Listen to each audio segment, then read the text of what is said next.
All right, welcome to all. इस video में हम डिस्कस करेंगे why do we fall ill. ठीक है, तो बायोलॉजी का ये चैप्टर है। कंप्लीट वन दरोगा के टेस्ट सीरीज के लिए जितने भी अपडेट होते हैं आपको टेलीग्राम ऐप डाउनलोड करनी है और सर्च बॉक्स में आपको टाइप करना है यूके वन दरोगा। देखिए, यूके वन दरोगा जब आप टाइप करोगे तो आपको एक ग्रुप देखने को मिल जाएगा जिसमें ऑलरेडी 600 लोग हैं। तो आप इससे देख सकते हैं, इसमें हम डेली के बेसिस पर वन दरोगा, ये फ्री ग्रुप है, आप इसको कोई भी पब्लिक ग्रुप है आप इसको ज्वाइन कर सकते हैं। बाकी वन दरोगा की टेस्ट सीरीज के लिए आप हमारे जो नंबर पे है, टेलीग्राम नंबर डिस्क्रिप्शन में आपको दे दिया जाएगा 7505134891। इसमें कंप्लीट टेस्ट सीरीज ले सकते हैं, स्टडी मटेरियल ले सकते हैं। आपको जो है 25 मई तक ये टेस्ट सीरीज 399 की मिलने वाली है। उसके बाद जो टेस्ट सीरीज हो जाएंगी 499 की। तो आप जल्दी से जल्दी अपनी टेस्ट सीरीज ले सकते हैं। बाकी ऑलरेडी बहुत सारे लोग टेस्ट सीरीज ले चुके हैं और हमारे साथ प्रिपेयर भी करते हैं। हम उनको वीडियो, आप टेस्ट सीरीज लेंगे तो एक और फ़ायदा रहता है आपको कि आपको जो है फ़ोन गाइडेंस आपको मिल जाती है। ऑलरेडी 80+ लोग टेस्ट सीरीज ज्वाइन कर चुके हैं। ठीक है, तो डेली के बेसिस पर वो कंडक्ट करते हैं। ऐसा नहीं है कि कोई चीज़ यहाँ पर स्पेशल अलग से पढ़ाई जाती है, यहाँ पर डेली रूटीन फॉलो करने के लिए। क्योंकि बहुत सारे लोगों की क्वेरी पूछी गई थी मुझसे ईमेल और कमेंट में कि क्या जो ये टेस्ट स्टार्ट किए गए हैं ये अलग से मिलेंगे या ये क्लासेस हो चुकी हैं। ऐसा नहीं है, ये टेस्ट पर्सनली भी आपको दिए जाते हैं और वन दरोगा का जो प्राइवेट ग्रुप है उसमें बस इस टेस्ट के बारे में डिस्कशन किया जाता है और एक तरह से हम रूटीन फॉलो करवाते हैं। नाउ स्टार्ट करते हैं आज का topic, why do we fall ill. देखिए, हमारी जो सेल्स होती हैं बहुत सारी केमिकल सब्सटेंस से बनी रहती है, जैसे प्रोटीन, कार्बोहाइड्रेट, फैट्स और लिपिड्स। इन सब चीज़ों से हमारी सेल बनती है। बट हमारी कुछ जो फैक्ट हैं अबाउट द डिजीज़, सबसे पहले एक फैक्ट आता है एक्यूट डिजीजेस क्या होती हैं। Diseases last for only very short period of time and these are called the acute diseases. ऐसी डिजीज़ जो बहुत ज़्यादा कम समय के लिए रहती हैं उन्हें एक्यूट डिजीज़ कहते हैं। जैसे आपको कॉमन कोल्ड है, ठंडा लग जाता है, बुखार आ जाता है, तो वो उनका कुछ टाइम पीरियड रहता है कि यार 3 दिन तक रहेगा आपको बुखार, या 4 दिन तक रहेगा, या 1 दिन तक भी रह सकता है। तो ऐसे डिजीज़ को क्या कहते हैं, एक्यूट डिजीजेज। अब इस बेसिस पर भी क्वेश्चन बनाया जा सकता है। आपके पास 4 डिजीज आपको देंगे और आपको बोलेंगे कि कॉमन कोल्ड हुआ है और नीचे 4 ऑप्शन देंगे, एक्यूट है, क्रोनिक है। इस बेसिस पर आपसे ऑप्शन बनाए जा सकते हैं। नाउ आंसर हो जाएगा हमारा acute diseases. Next, chronic disease. बहुत सिंपल सा है, diseases last for a long time. ऐसी बीमारियां जो लंबे समय तक रहती हैं, even as much as life are called. जब तक कोई जो व्यक्ति है वो जीवित है तब तक उस पर भी वो बीमारियां लगी रहती हैं। तो ऐसी डिजीज़ को क्या कहते हैं, क्रोनिक डिजीजेस।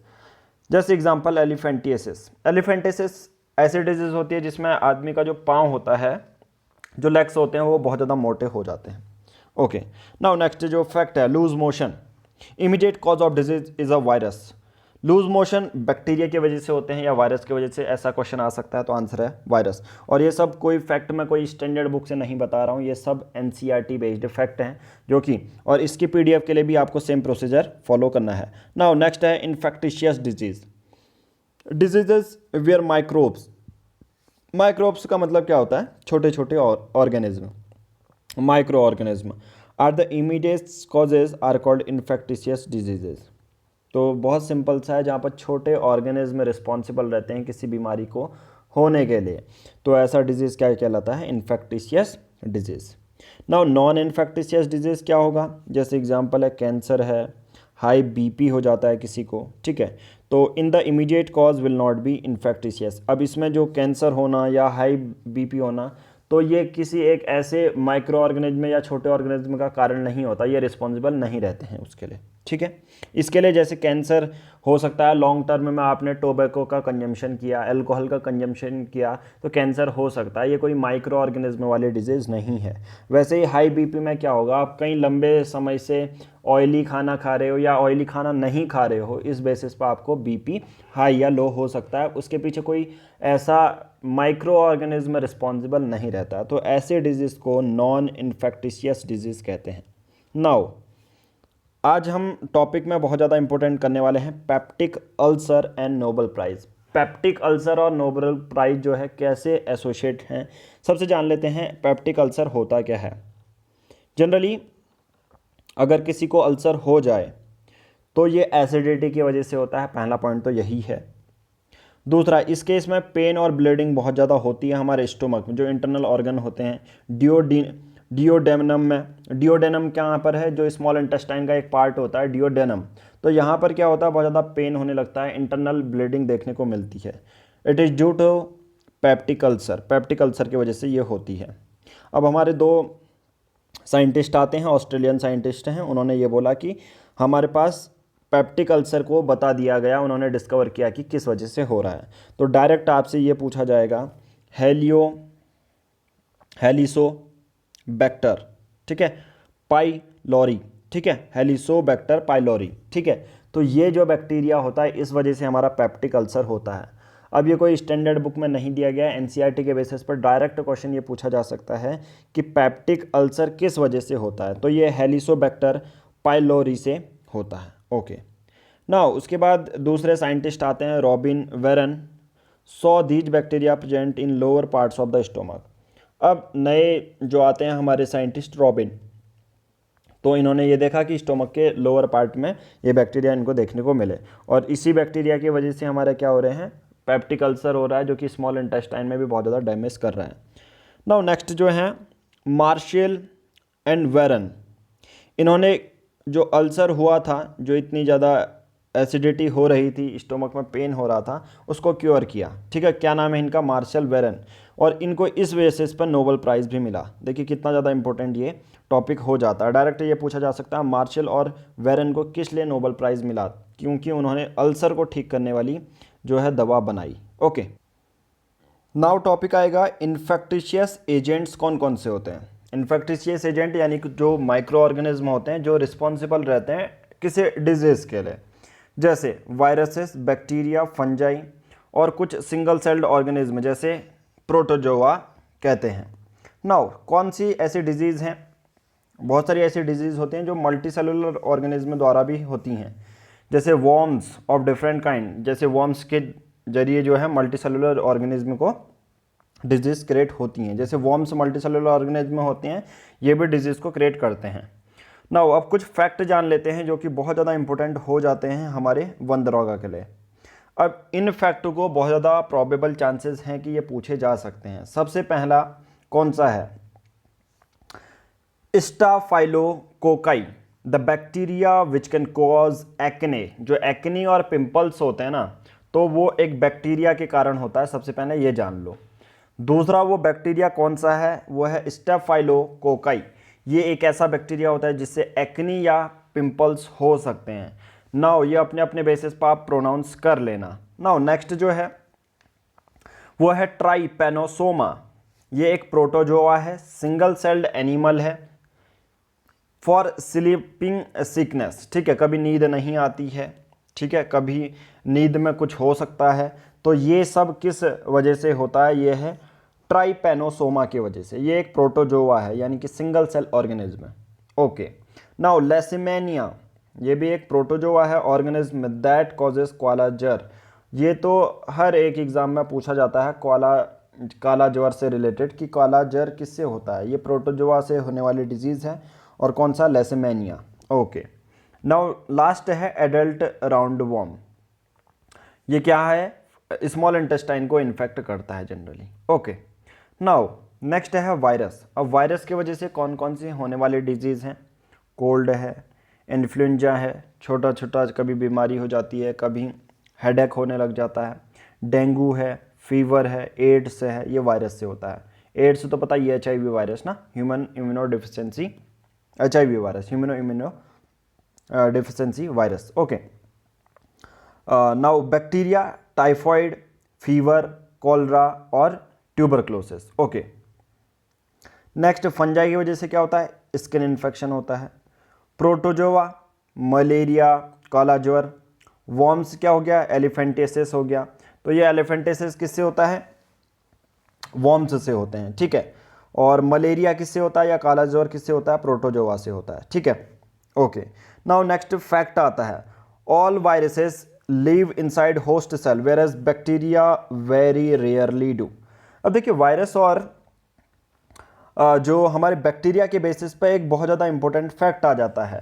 देखिए वायरस और बैक्टीरिया के बेसिस पे एक इंपॉर्टेंट फैक्ट ये होता है कि जो जनरली वायरस होते हैं वो क्या करते हैं, देखिए वायरस होते हैं तो वो जो जनरली वायरस, जैसे कोरोना वायरस के बेसिस पर अभी प्रेजेंट एग्जांपल आपको मैं देना चाहूँ तो कोरोना वायरस आपने हमारी द हिंदू की अगर आप देखते हैं, अगर कोई देखना चाहते हैं तो वो देख सकते हैं। द हिंदू का हम डेली के बेसिस पे एनालिसिस करते हैं, उस पर हम डेली के बेसिस पे जो द हिंदू की पूरी न्यूज़पेपर होता है, जितनी भी चीज़ें होती हैं उसको हम कवर करते हैं और उस बेसिस पे ही आपको बताया जाता है। तो कोरोना वायरस एक, चलो आपको कमेंट बॉक्स में बताना है जो कोरोना वायरस है वो एक डीएनए वायरस है या आरएनए वायरस है, ये आपको जो है आंसर में बताना है कि कोरोना वायरस एक डीएनए वायरस है या आरएनए वायरस है। ओके, नाउ देखिए जितने भी वायरस होते हैं जनरली वो होस्ट सेल का क्या होता है, हमारे यूज़ करते हैं होस्ट सेल का, यानी कि हमारे किसी एक जो है, जैसे ह्यूमन के बेसिस पे करें तो हमारा जो वायरस होगा ह्यूमन पर जाएगा और ह्यूमन का ही प्रोटीन वो है यूज़ करेगा। ओके, नाउ दूसरा पर बैक्टीरिया ऐसा देखने को नहीं मिलता है, बैक्टीरिया आउटसाइड ही देखने को जनरली मिलते हैं, वो ह्यूमन का प्रोटीन या दूसरे होस्ट सेल का प्रोटीन यूज़ नहीं करते हैं। ओके, तो आपको क्या बताना था, वायरसेस क्या होते हैं, जो है कोरोना वायरस है, डीएनए वायरस है या आरएनए वायरस है। ओके, नाउ ये तो पता चल गया वायरस, बैक्टीरिया, फंजाई, प्रोटोजोआ से कौन कौन सी, एड्स से, जैसे एड्स किससे होता है, एचआईवी से, तो ह्यूमन इम्यूनो डिफिशिएंसी वायरस से होता है। Okay, now virus, bacteria and fungi multiply very quickly. अगर किसी को बीमारी हो जाए, अगर उसका कॉज वायरस हो, बैक्टीरिया या फंजाई हो, तो उसमें जो वो बीमारियां होती हैं बहुत तेज़ी से फैलती हैं, मल्टीप्लाई होती हैं। Worms multiply very slowly. अब देखो ये एनसीईआरटी का एक फैक्ट आपको याद रख लेना है कि जो वॉर्म्स में बीमारियां होती हैं वो मल्टीप्लाई वेरी स्लोली, बहुत धीरे से मल्टीप्लाई होती हैं, मतलब तेज़ी से वो मल्टीप्लाई नहीं होता। बट वहीं पर वायरस, बैक्टीरिया, फंजाई बहुत तेज़ी से मल्टीप्लाई होता है और बहुत तेज़ी से लोगों को इन्फेक्ट भी कर सकता है। Okay, now taxonomically all bacteria are closely related to each other. सभी बैक्टीरिया एक दूसरे से रिलेटेड हैं, वैसे ही वायरस भी होते हैं। Example, antibiotic penicillin block the bacterial process. अगर पेंसिलिन किसी को दी जाए एंटीबायोटिक, वो बैक्टीरियल प्रोसेस को रोक देता है। ओके, तो ये हमने देख लिया, बैक्टीरिया को रोक देता है। बट एक फैक्ट याद रखना, फिर जो एंटीबायोटिक्स होते हैं do not work against the viral infection, यानी कि जो एंटीबायोटिक्स होते हैं जनरली किसके लिए काम करते हैं, सिर्फ बैक्टीरिया को रोकने के लिए काम करते हैं, वो वायरस को नहीं रोक पाते हैं या वायरस के लिए काम नहीं कर सकते हैं। तो ये एक चीज़ डायरेक्ट एक वन लाइन में पूछी जाती है कि एंटीबायोटिक्स किसके लिए काम करते हैं या किस पर काम करते हैं। जनरली बैक्टीरिया को कर्ब करने के लिए कर सकते हैं, बट वायरस के लिए नहीं होते हैं। Okay, now new concept is communicable diseases. नाम से लग रहा है ना, कम्युनिकेबल, कम्युनिकेबल का मतलब एक जगह से दूसरी जगह जो फैलती हैं। ओके, तो microbial agents can commonly move from an infected person to someone through the air. Air के माध्यम से, एयर के जरिए जो मीडियम होता है एयर का, उस जगह से दूसरी जगह, एक पर्सन जो इन्फेक्टेड पर्सन है उस जगह से दूसरी जगह फैल जा रहे हैं, तो ऐसी डिजीज़ को क्या कहेंगे, कम्युनिकेबल डिजीज़। जैसे कॉमन कोल्ड है, निमोनिया है, टीवी है, तो ये सब क्या होता है, हमारा कम्युनिकेबल डिजीजेज हो जाती हैं। और ये थ्रो वाटर, जैसे पानी के जरिए, कोलेरा से, जैसे एक इन्फेक्टेड है पर्सन, उसका जो इन्फेक्टेड पानी है अगर वो दूसरे ने पी लिया तो कोलेरा दूसरे बंदे को भी हो सकता है। अब बहुत सारे इंटरमीडियरीज होते हैं जैसे वेक्टर, जिनके माध्यम से ये जाता है। एग्जाम्पल अगर बात करें मॉस्किटो के लिए, एक फैक्ट आपको बता देता हूँ कि मॉस्किटो, फीमेल मॉस्किटो से ही मलेरिया क्यों होता है। जनरली क्या होता है, जो आप सबको ये फैक्ट पता होगा कि जो मॉस्किटोज़ होते हैं, फीमेल जो मॉस्किटो है, तो उसको अपने एग्स को ले करने के लिए, मैच्योर एग्स को ले करने के लिए क्या चाहिए होता है, बहुत ज़्यादा न्यूट्रिशियस फूड चाहिए होता है। तो वो उसको सबसे अच्छा कहाँ मिलेगा, सिंपल सी बात है, ह्यूमन के ब्लड से मिलेगा। तो female needs highly nutritious food in the form of blood in order to able to lay mature eggs. इसलिए जो जनरली मलेरिया होता है वो फीमेल मॉस्किटो से होता है। Now bacteria causing TB and typhoid, जो जनरली गट लाइनिंग से होते हैं और माउथ से एंटर करते हैं। ठीक है, तो आपको ये याद रखना है कि जो टीबी होती है और जो टाइफॉइड होता है वो किससे होता है, बैक्टीरिया से होता है। नाउ वायरस से क्या क्या होता है, जनरली जॉइंडिस में होता है और लीवर को इन्फेक्ट करता है। एचआईवी लिम्फोनोड्स में होता है, ऑल ओवर द बॉडी फैलता है। मलेरिया लीवर, फिर उसके बाद आरबीसी पे अटैक करता है। वायरस कॉजिंग जापानीज इंसेफेलियाज और ब्रेन स्प्रेड टू, ये पूरे जो हमारा वायरस होता है जापानीज इंसेफेलिटीज़ वो ब्रेन में पूरा इम्पैक्ट डालता है। ठीक है, तो डायरेक्ट कभी कभी ऑर्गन भी पूछ ले जाते हैं कि यस इस वायरस से जॉइंडिस होता है तो वो किस पर इम्पैक्ट डालेगा, ज़्यादातर लीवर पे। HIV पूरे बॉडी पे, मलेरिया पहले लीवर पे फिर RBC तक जाता है। वायरस किससे जाता है, जापानीज में ब्रेन को इन्फेक्ट करता है। If lungs are targeted then symptoms will be cough. अगर हमारे लंग्स में या किसी वायरस ने टारगेट किया है लंग्स पे या बैक्टीरिया ने टारगेट किया है लंग्स पे, तो ज़्यादातर हम क्योंकि क्या हो सकता है, कफ हो सकता है या सांस लेने में प्रॉब्लम हो सकती है। अगर लीवर को टारगेट बनाया गया है तो जॉइंडिस हो सकता है। अगर ब्रेन को टारगेट बनाया गया है तो हमको हेडेक, वॉमिटिंग, ऐसी चीज़ें हो सकती हैं। नाउ एक प्रोसेस आती है इन्फ्लेमेशन। देखिए इन्फ्लेमेशन में क्या होता है, जनरली हमारी जो इम्यून सिस्टम होता है, हमारी बॉडी का इम्यून सिस्टम होता है, बहुत सारी सेल्स ऐसे काम करती हैं, डॉक्टर की तरह काम करती हैं। जैसे किसी वायरस ने या बैक्टीरिया ने हम पे अटैक किया तो उस वायरस या बैक्टीरिया को मारने के लिए जो हमारी इम्यून सिस्टम होता है बहुत सारी सेल्स को जनरेट कर लेता है। तो वही this recruitment process is called inflammation. तो वही जो पूरा अटैक करती है हमारी इम्यून सिस्टम नेचुरल तरीके से उन वायरस और बैक्टीरिया को मारती है, उसी को इन्फ्लेमेशन कहते हैं। नाउ जनरली कभी कोई कहता है सिम्टम्स किस वजह से होते हैं। देखिए ये ऑप्शन में पूछा जा सकता है कि सिम्टम्स किस वजह से आते हैं, तो आपको एक प्रोसेस याद रखनी है, इन्फ्लेमेशन। तो आपको कहना है इन्फ्लेमेशन की वजह से हमें सिम्टम्स देखने को मिलते हैं। सिम्टम्स यानी कि कभी आपका बुखार आता है, आपकी बॉडी टेम्परेचर बहुत ज़्यादा गर्म हो जाता है, तो वो किस वजह से होता है, इन्फ्लेमेशन के बेसिस पर। तो बॉडी टेम्परेचर गर्म हो जाता है तो बहुत सारे लोग दवा नहीं भी खाते हैं ना, अगर उसको बुखार रोकना हो तो जो फीवर है अगर उसको रोकना है तो सिंपल सी बात है। तो इस पर हमारा कौन काम करता है, इन्फ्लेमेशन काम करता है।